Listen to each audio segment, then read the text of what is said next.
Gerard Khalil, known professionally as The Completionist, is a video game reviewer with an incredibly long history on YouTube. And during his time on the site, he has done many things which have made him a very well-respected member of the community. Among the many examples, Gerard has been running an annual event since 2018 known as Indieland, a live stream held to benefit the Open Hand Foundation. This charity was started by the Khalil family in 2003, although it wasn't officially registered until 2014. It is designed to help those suffering from frontotemporal dementia, the same condition which sadly took the life of Gerard's mother Karen. For years, Indieland has been a rousing success, hosting many celebrity guests and raising hundreds of thousands of dollars for dementia research. But in the past few months, a controversy has rocked the once pristine public image of Khalil and his organization, in a way many wonder if he'll ever be able to bounce back from. It all started on November 13th, 2023,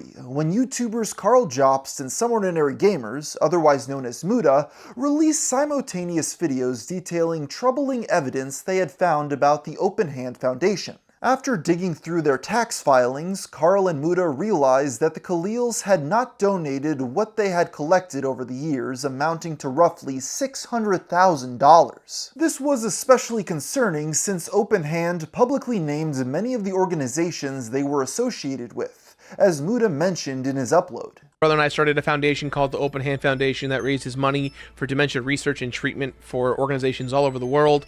We're soon going to be partnering up with the Alzheimer's Association, currently working with the University of San Francisco, and we're kind of one of their main funding support partners. Upon discovering this, Carl emailed Gerard's brother, Jacques, for answers. In response, he claimed that the foundation had made several charitable donations before being officially registered, and made the claim that the IRS would surely have caught up with them by this point if they had been committing fraud. To that point, Carl countered that not having been caught is not necessarily proof that a crime had not taken place. Jacques concluded his email by stating Open Hand was still on the hunt for a worthy charity to donate the money to, asking Jobst if he had any suggestions. Unsatisfied with this reply, the investigators then reached out to Gerard directly, and he agreed to sit down with them on a Discord call. Sounding immensely distraught, he made sure to clarify that all of the money was still in their bank account, ready to be donated as soon as a trusted recipient was found. You weren't notified that the money was sitting there the whole time? I knew it was sitting there at a certain point, and that's what made me proactively go about it. Like, I was made aware in 2021 when the money hadn't moved yet, and that's what made me go, that's not fucking cool. And that's when I got personally involved to move it. And did anyone 2021 last year, 2022? Yeah, did anyone tell you that the money was going somewhere before then? Were you being misled? No. No one told me anything. I assumed that it was all going to a charity, and I assumed incorrectly. To this, Carl Jobst made the point that even if the Completionist was telling the truth about not knowing the money hadn't been donated until 2022, it didn't change the fact that not only had the money still not been donated, but in the 2023 Indieland presentation, Gerard continued to publicly share the names of charities that they were supposedly giving the money to. In his own video on the subject, Muda took notice of Gerard's perceived defensiveness towards the investigation, as he knew Gerard and his friend group would eventually accuse the duo of simply trying to farm drama. But I'm not trying to scam anyone. I would never try and scam in honor of my mom. Like, this is, I would not be outward facing knowing that I can get raked to the coals for this. This isn't drama. This is erroring at best at severe negligence, or it could go into actual charitable fraud. When these videos dropped, the response online was swift as the Completionist channel lost almost 50,000 subscribers. A massive blow to a channel with a sizable team and brick-and-mortar office to support. On top of this, since much of his business model relies on high-paying sponsorships with game companies that see him as a brand-safe representative for their projects, his livelihood was now at risk. On Twitter, it seemed like many people believed this was a cut-and-dry case of fraud. One piece of evidence that many began looking at was a video made by the Completionist back in March in which he purchased every game from the Wii U and 3DS eShops before the online stores were shut down permanently. To be clear, there is currently no evidence that any of the charity money was used in the making of this video, yet this did not stop the masses on Twitter from using it to further scrutinize the now disgraced YouTuber. This rampant speculation as to what happened to the money was only worsened when TheGamerFromMars published their article on the situation, giving the headline, "YouTuber The Completionist is being called out for allegedly pocketing charity funds." This tweet caused a small firestorm all on its own, as Gerard's friends and fans all chimed in to deride it for being misleading. Even Muda himself spoke up on the matter, calling it an insult to the research he and Carl had put in, and firmly stated that they had never outright accused Khalil of taking the money for himself. TheGamerFromMars soon deleted their article and published it with a new title, changing the word pocketing to withholding. But this did nothing to quell the backlash, as Gerard's fellow creators continued speaking up in defense of their friend. Many of them took a middle ground approach, admitting that while it was suspicious the money had not been donated, they were not ready to believe that there was any bad intent behind it. A reasonable response for a friend trying to give their buddy the benefit of the doubt.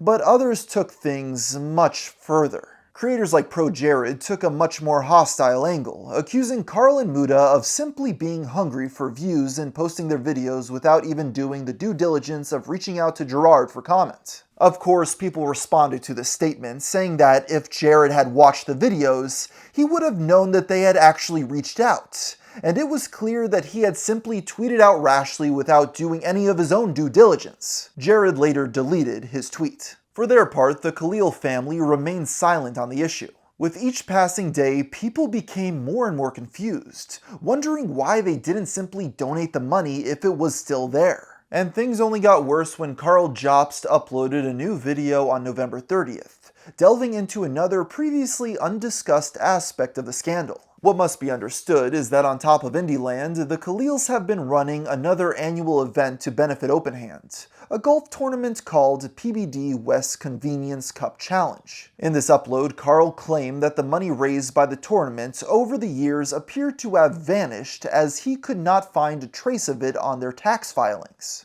He also found it odd that yearly donations to OpenHand did not seem to increase significantly when Indieland began in 2018, despite the fact that there should have been two sources of revenue for it. In addition, he cited the fact that, while Indieland collected money through easily trackable online methods, PBD West simply got its money mostly from people writing them checks. With this, he encouraged viewers to report OpenHand to the California Department of Justice. A couple days later, on December 2nd, Muda made his own follow-up video diving deeper into trying to find out exactly how much money had been raised and where it had gone. Even still, Gerard and his family did not offer any explanation, and as the days turned into weeks, people became more and more skeptical that anything would be done. However, things changed just under a week later when Muda released yet another video with a surprising update. On December 4th, it was reported that the Association for Frontotemporal Degeneration received a $600,000 donation from the OpenHand Foundation on November 29th. The article went on to state where exactly the money would be going, including research grants and assisting families of those suffering from dementia. In his video, Muda credited his community with pressuring OpenHand to finally make the donation. While he claimed that this was an overall optimistic end for the situation, he still stated the need for answers and accountability on their end, as well as an explanation for why the other charities they claimed to be supporting over the years received none of the money. With the proceeds finally donated, onlookers began waiting for the now seemingly inevitable statement from the Completionist. On December 9th, a video was uploaded to his YouTube channel simply titled, "My Response." He opened by apologizing to all those who had donated for misleading them into thinking their money would be donated immediately, and announced that he would be stepping down from his role at OpenHand. That being said, he also firmly refuted all of Carl and Muda's implications that the foundation had committed charity fraud. His main point in this was that they registered with the IRS as a public charity. Gerard argued that much of the confusion came from how OpenHand initially started as a private foundation before becoming public, which from an outsider's perspective could make some of the paperwork appear off if they did not know the context. In addition, Gerard went into the difference between restricted and unrestricted donations. Most donations are unrestricted in nature. By being unrestricted, donations can go to anything. research, administrative costs, travel expenses, salaries, or bonuses. Doesn't matter. Unrestricted donations come in the form of a donate link on a website, maybe a Twitch stream, or even a telethon. The Open Hand Foundation raised funds in an unrestricted manner with the intention to restrict a larger donation towards dementia research. Furthermore, my family and I are in serious conversations with our legal teams regarding next steps, as the allegations that have been made with complete disregard for the truth of the matter. These allegations were made by individuals who self-admittedly aren't even financial or legal professionals. While Gerard didn't make any definitive statements here, some people noticed his brother Jacques stirring the pot on Reddit and making snarky references to suing Muda and Carl. On the following day, both of the initial accusers posted responses to Gerard's video and the threat of lawsuit. Carl vowed to defend his statements in court if the need arose. Muda, on the other hand, posted a 40-minute long video delving into every single one of Gerard's claims. His main point seemed to be that the Completionist was downplaying the extent to which he misled the audience. Not only had he made multiple public statements in the years prior about the various organizations the money was going to, but in the initial Discord call he claimed he had made it a priority to get the money moved after learning about it in 2022. On top of this, he wondered why Jacques had stated that they were still evaluating charities in his email to Carl if the intention was always to donate the money once the threshold for a restricted donation had been met. And that leads us to today, with most still left baffled as to how this all could have happened. To be honest, I'm also left a bit confused at the thought of a charity squirreling away money for a decade, only to give it out after some YouTubers stumble upon some publicly available tax paperwork. I theorize that when the Khalils started making money for this charity, they wanted a bit more of a red carpet rolled out for them in terms of who they would donate the money to, which they didn't seem to be getting.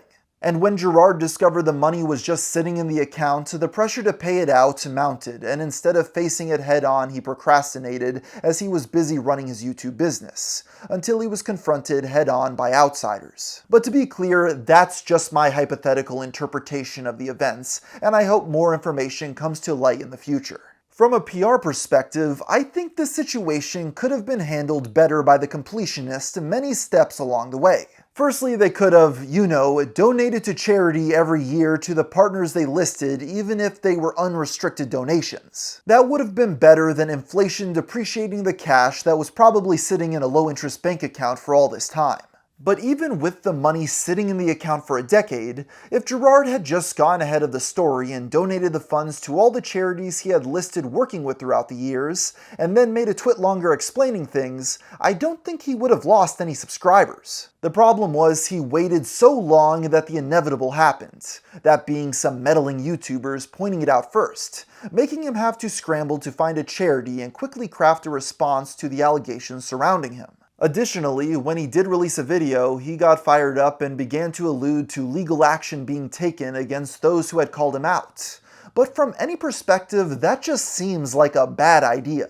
Gerard's audience doesn't care about drama, so legal action will just extend the controversy. And full disclosure, I have business dealings with Muda, and I can attest to the fact that he stressed behind the scenes that he didn't want to make any definitive claims that wouldn't be substantiated. He was very careful with his wording in his videos, so even if some people on Twitter claim theft, some ordinary gamers never did. On top of the stress of going through with a lawsuit, even if Gerard was able to successfully prove some sort of wrongdoing, which in and of itself would be a difficult task for a public figure, it would only be for little nitpicks of their arguments, since the big claim of him not donating the money for years was true. So what percentage of the damages could even be calculated as Carl and Muda's fault in the best case scenario for him? As much as Gerard might not like it, these YouTubers didn't need to give him the benefit of the doubt while investigating the story. And even with the money being donated, people are left wondering why they talked about working with so many charities that never received any money. The best thing Gerard can do from this point on is get back to making videos, and hope that any potential government investigations of the matter clears him of any of the serious claims.